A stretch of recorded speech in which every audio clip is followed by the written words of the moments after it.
Salut zusammen, willkommen zu einer neuen Ausgabe von Tommy kocht kantonale Gerichte. Diesen Monat freuen wir uns, ich freue mich doppelt, weil ich darf euch ein typisches Gericht aus dem Kanton Basel-Land vorstellen. Basel-Land ist meine Heimat, da komme ich her, umso mehr freut es mich. Jetzt werden wir heute ein überliefertes Rezept präsentieren. Das nennt sich Baselbieter Voressen. Und da muss ich gleich nochmal in eine Erklärungsrunde gehen mit auch ein bisschen Sprachübersetzung. Baselbiet steht für Baselland. In der Schweiz gibt es das Umland von größeren Städten wie Zürich, Bern oder Basel, wird Biet, wahrscheinlich vom Gebiet benannt. Also Bern, Biet, also Biet, Bernbiet. Das ist das Umland von Bern. Zürichbiet ist das Umland von Zürich. Und Baselbiet, damit ist das Umland von Basel gemeint und gleich eben auch den Kanton. Voressen, das hatten wir schon mal bei Solothurn. Voressen ist von früheren Festtafeln, da gab es meistens zur Krönung einen Braten aus dem Ofen. Und bevor der Braten serviert wurde, wurde als quasi Speise davor was Geschmortes gereicht. Typischerweise Fleisch, was in einer Soße geschmort ist, also so ein Ragout, Gulasch. In der Schweiz nennen wir das heute noch ein Voressen. Rindervoressen ist ein Rindergulasch und ein Schweinsvoressen ist ein Schweinevoressen. Also ein Baselbieter Voressen ist ein Gulasch aus dem Kanton Basel-Land. Gleich dazu mehr. Vor lauter Reden und Basel-Land kommt doch jetzt eigentlich die wichtigste Frage, nämlich, was trinken wir heute? Und heute habe ich ganz was Spezielles für euch, nämlich Rivella mit Rötele. Ihr erinnert euch, Rivella ist aus Molke gewonnen, gibt es nur in der Schweiz, ist ein Softgetränk. Wer es nicht kennt, soll es gerne mal probieren, schmeckt herrlich. Und dieses Rezept ist Rivella mit Rötele. Rötele ist ein Likör aus Graubünden, aus getrockneten Kirschen mit Gewürzen. Das werden wir mischen. Wir werden den heute als Longdrink kalt genießen. Den kann man aber auch, hört, warm trinken. Wir hatten vor 2-3 Wochen ein Fest in Berlin auf dem Rüdesheimer Platz, wo unser Shop ist, und dort wurde heiße Rivella mit Rötele gereicht und ihr glaubt nicht, wie das ein Renner war. Aber wir werden das heute nicht wärmen, sondern wir werden es kalt trinken. Ich zeige euch jetzt, wie man den macht. Für den Rivella mit Rötele nehmen wir Longdrinkgläser. Wir messen ab, oder wenn man das kann, von Hand. Wir geben etwa 2 Zentiliter Rötele ins Glas. Ihr könnt ja dann auch an einem Glas probieren und gegebenenfalls nachajustieren, wenn ihr mehr Rötele-Geschmack dann im Rivella haben will. Und eiskaltes Rivella, alles über Eis. So.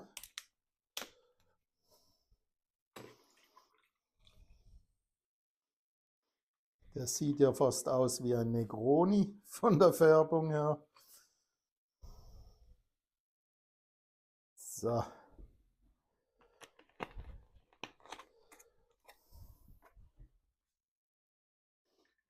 So, noch ein bisschen aufrühren. Nicht zu viel, sonst ist die Kohlensäure gleich weg. Das wäre schade. Dann kosten wir das Ganze mal.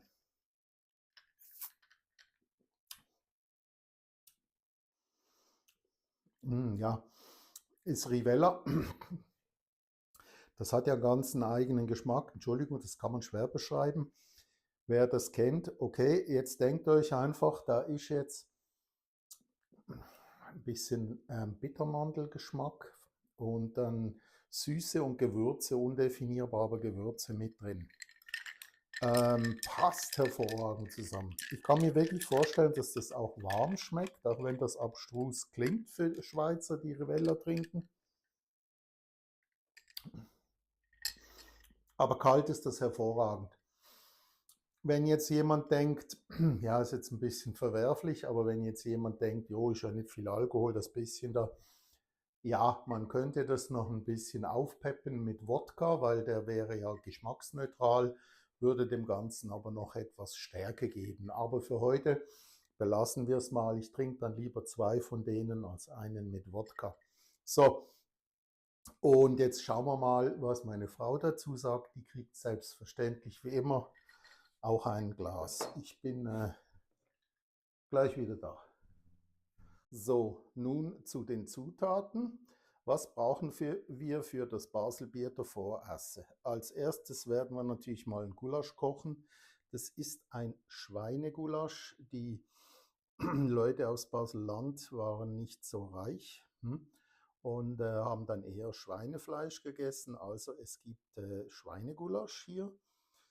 Das werden wir als Gulasch zubereiten. Gulasch bedeutet, wir werden das mit Zwiebeln anbraten, Knoblauch dazu, werden das mit Brühe ablöschen. Wer hat, kann Bratenfond dazugeben. Ja, kann man ja fertig kaufen. Wir werden heute einfach Brühe auflösen und Brühe nehmen.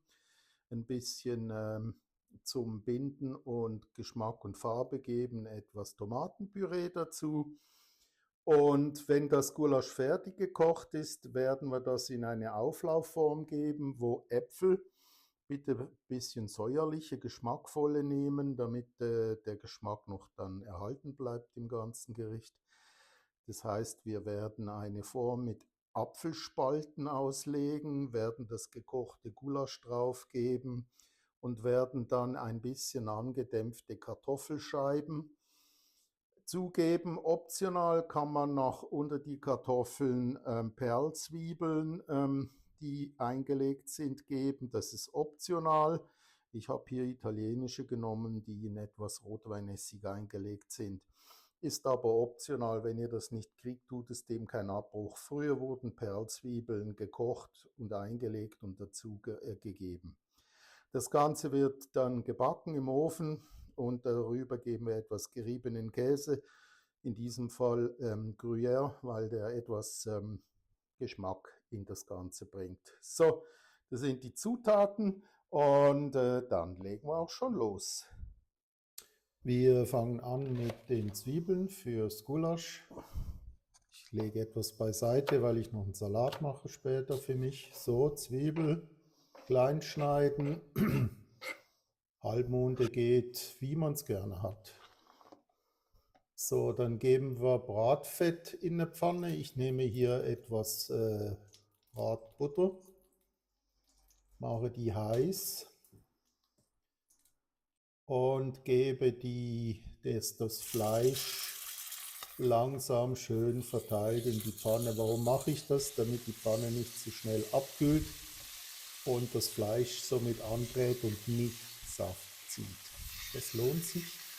Falls man keine groß genug Pfanne hat, dann lieber in zweimal anbraten, weil wenn die Pfanne abkühlt, brät es das Gulasch nicht an. So, jetzt gebe ich dann Spritzschutz drauf und lasse das schön anbräunen von allen Seiten.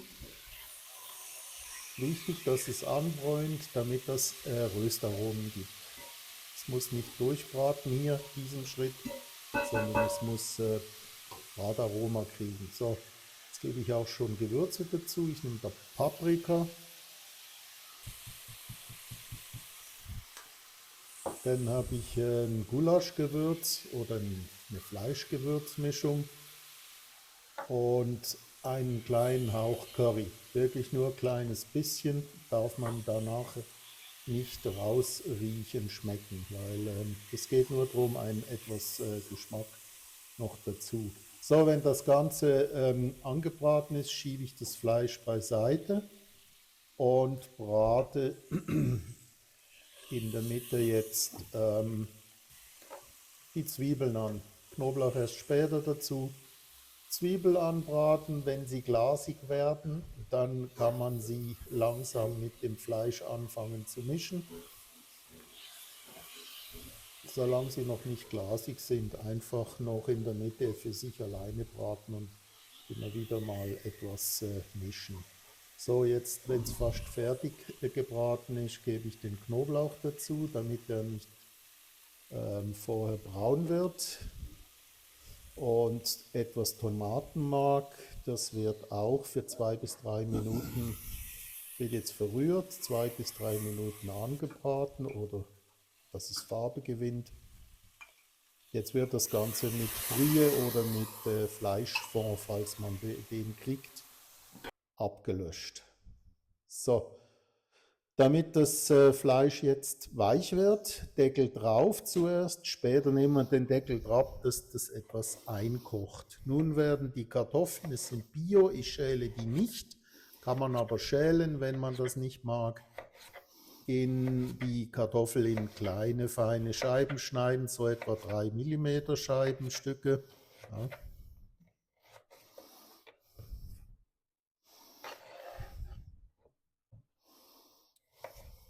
So, sind wir jetzt dann auch gleich soweit.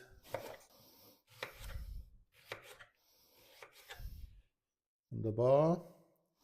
Wieder Bratfett in der Pfanne und jetzt die Kartoffelscheiben dazugeben und das Ganze einfach etwas anbraten lassen.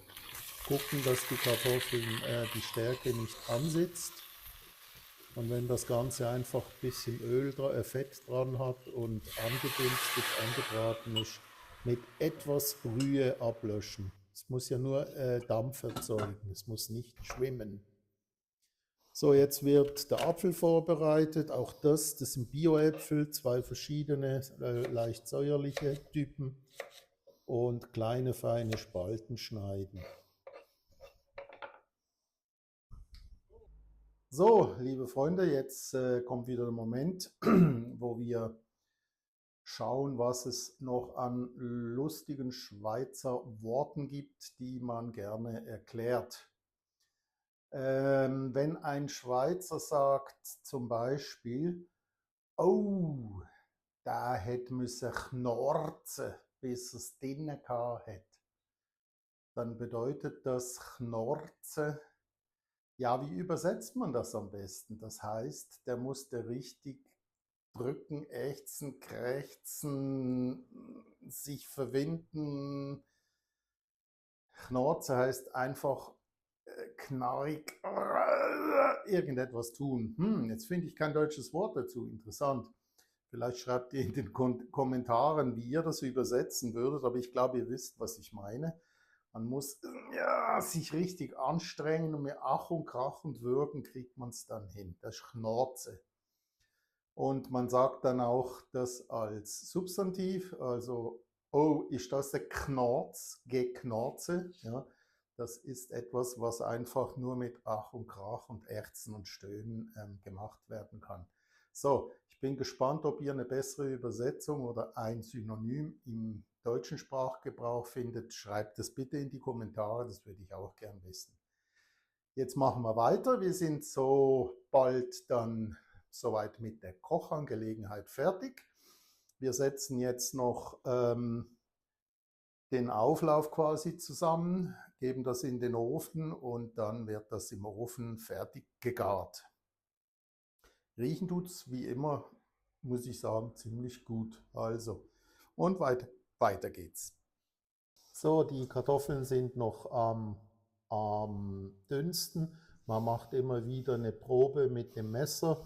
Es soll nicht zu weich sein, aber auch nicht zu hart, gerade so ein bisschen angeweicht. Und dann geben wir die Apfelspalten auf den Boden der Gratinform. Und jetzt, wenn man hat, Perlzwiebeln. Schlussendlich wird es Gulasch, was ich ein bisschen ohne Deckel eingekocht habe, dazugegeben und jetzt die Apfelscheiben Das ist ein bisschen schwierig. Man könnte warten, bis sie kalt sind. Ich wollte nicht warten. Wenn man die Finger nicht verbrennt, muss man da halt mit 2 Löffeln etwas zaubern. So, jetzt zum Schluss noch geriebenen Käse. Ich bin jetzt frisch drauf. Es ist ja nicht so viel, das geht von Hand. Und dann geht das Ganze ab in den Ofen und wird fertig gegart.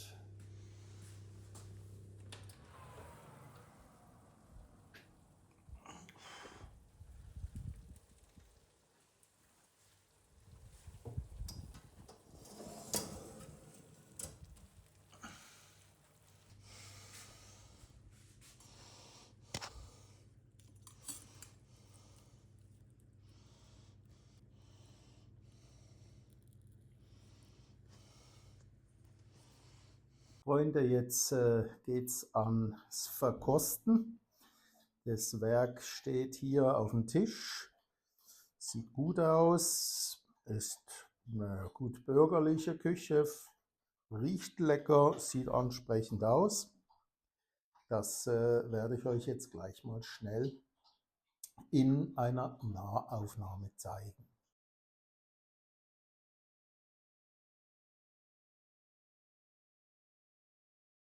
So, hier sieht man das Gulasch, Apfelstücke hier, Perlzwiebeln, die optional sind, wenn man das nicht mag, weglassen. Und die Kartoffeln sind jetzt, sagen wir mal, die Hälfte war an der Außenseite und ist schön knusprig mit Käse. Die andere Hälfte war eher beim Fleisch und ist etwas vollgesaugt, gesogen. Also das wird sicher gut schmecken. So, dann kosten wir das mal. So, jetzt zuerst mal das Fleisch probieren. Mhm. Ja, schön zart. Schmeckt gut. Auch nicht trocken, schön feucht. Hat eine säuerliche Note, süß-säuerlich, natürlich klar. Das wollte man ja auch, denke ich, vom Apfel und ein bisschen von den Perlzwiebeln. Jetzt probiere ich das mal zusammen. Bisschen Kartoffel, bisschen Fleisch, bisschen Apfel.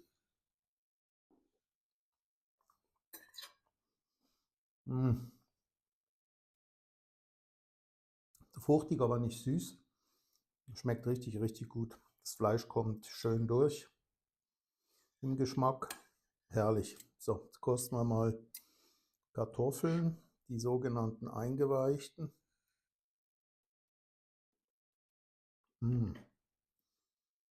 Bratenaroma oder so Schmoraroma, gut.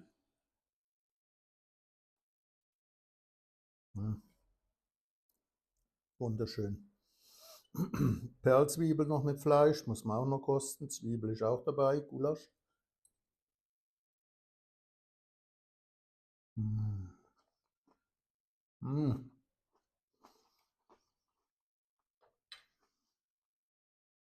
Da kommt jetzt so eine Säure dazu. Ja, ein bisschen im Anhang wie bei einem Sauerbraten, aber ganz entfernt.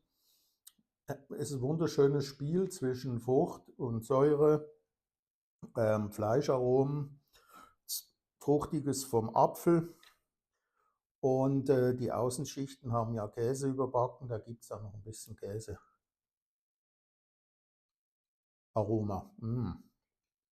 Sehr, sehr gut.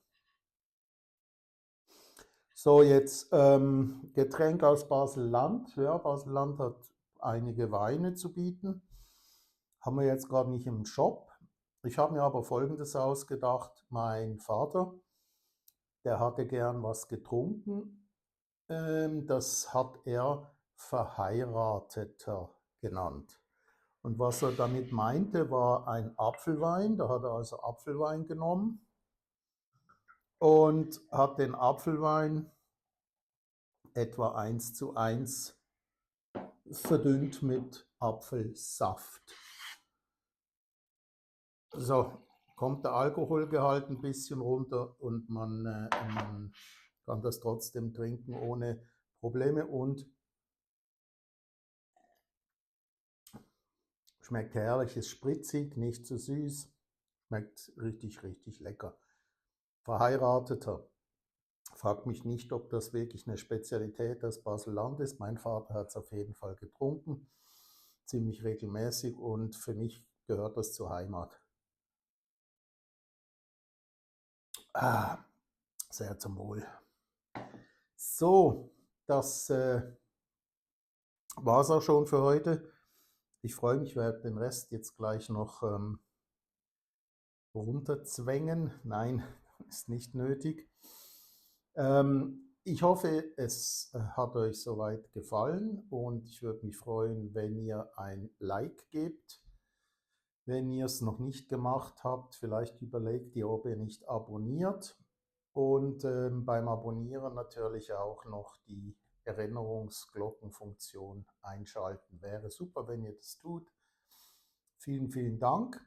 Wir sehen uns im neuen Jahr wieder, und da geht es dann zum Kanton Basel-Stadt oder Halbkanton. Jetzt waren wir bei Basel-Land, nachher kommt Basel-Stadt. Seid gespannt. Ich sehe euch im neuen Jahr. Ich wünsche euch und euren Lieben alles, alles Gute, viel Glück, guten Rutsch, und immer dran denken, bleibt gemütlich. Bis dann. Tschüss.